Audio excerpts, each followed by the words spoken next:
We now are ready to rehang the lower section. Here's our little knitted piece. This is the top. You can see why I drew a diagram because it's hard to see with all these squirrely edges.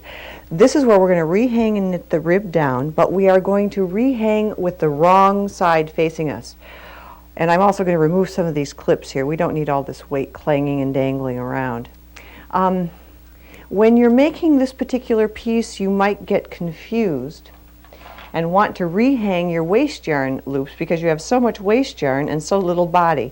However, when you're making a normal sweater, it's very clear. And you can see already the advantage of having used two contrasting colors between the waist yarn and the knitting yarn, because that helps those little loops just stand up where we can see them.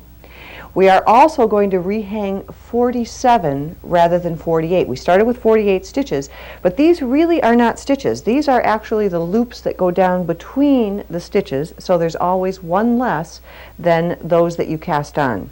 We will begin by inserting 2 green cards, or green cards behind 48 stitches.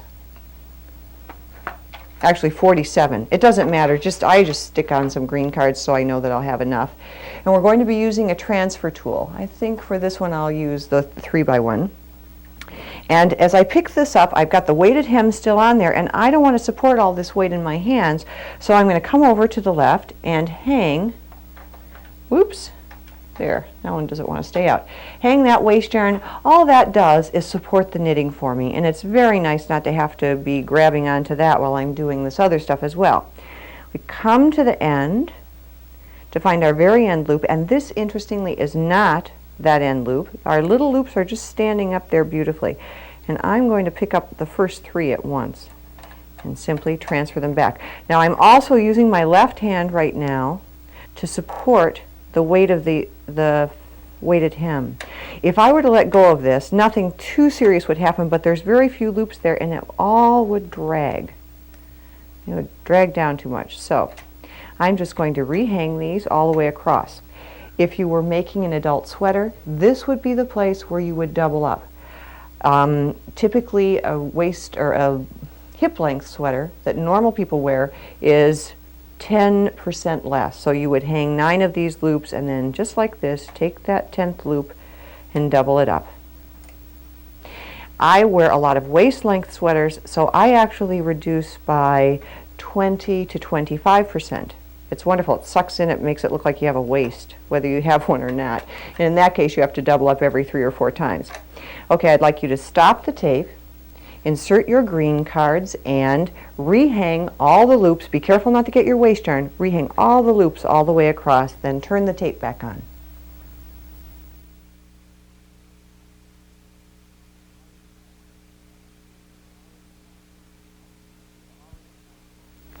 We've already rehung all the loops all the way across, and it is now time to knit the rib.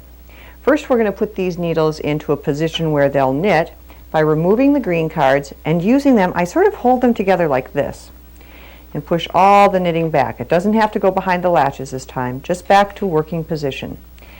And because a ribbing is knit on a needle size smaller or key plate size smaller than the body of a sweater usually, we're going to change to a key plate 2 here. Make sure that yours is waxed. Also, you can start with your carriage on the right when you're doing this. Insert the key plate number 2. Bring your sweater yarn over.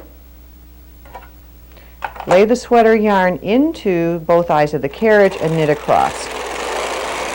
Now your directions are going to be to knit 10 rows, but I'm going to quickly run off 6 rows here. 1, 2, 3,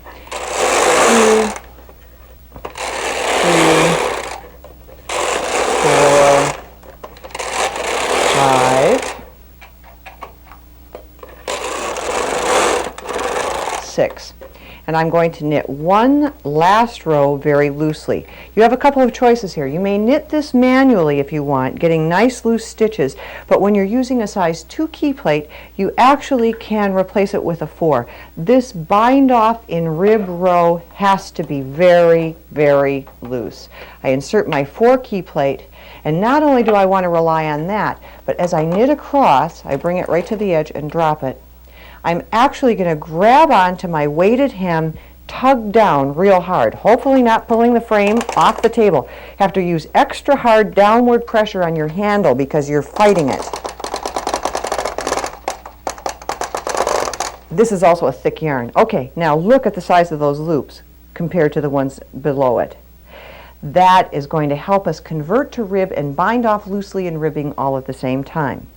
It is now time to convert the rib, and for today we're going to do a 2x1 rib, which means 2 knits on the front side, 1 purl on the back. It is the easiest and fastest for bond knitting, and we're going to come into the third. It's serviceable, it's not always my favorite. There's the third stitch in, find that stitch, follow the stitch all the way down visually, and there, look at that nice waste yarn, marking your spot. Right in there, stick the transfer tool, stick it all the way through, follow it back up, push that needle forward, pull it back, drop it off the needle, and yank down. Now this is where I pulled the frame off the table at a yarn shop. Now I'm going to convert this to purl. Notice how I'm using my latch hook tool. And by the way, I'm right at the edge of the knitting here, so you almost never want to drop off one of the end 2 stitches. I'm going to pull that back up. Let me give you a better example by moving in. Also, what you might do is, since we're doing a 2x1 rib, is count down. It's easier for me to see the butts than it is to see the heads of the needle. So I'm leaving 2 in working position and pushing every 3rd needle into holding position. These will be the ones that I drop down and latch up. In case you get out of sequence or whatever, it helps you visually go a little faster. Another trick from the lazy knitter. Okay, I'm going to this one, I follow that stitch all the way down. Watch me use, and I'm using my left hand to really pull that ladder down. The more I can open up the spaces between those ladders, the easier it is for me to work. Oops. Notice how I'm just moving straight in. I'm working, my tool is parallel to the floor. Straight in. Stitch goes behind the latch, lift up, catch it in the loop and pull back. If you can work this into a 1-2 motion, it will go much faster for you. It's practice. This is one of the 2 manual skills that you've learned today. Maybe 3 if you stretch it. You learn the transfer tool in this one, so give yourself a half an hour of practice. Okay, now, I would like you to turn off the tape, knit your 10 rows of key plate number 2, 1 last row with number 4, then convert every 3rd stitch all the way across.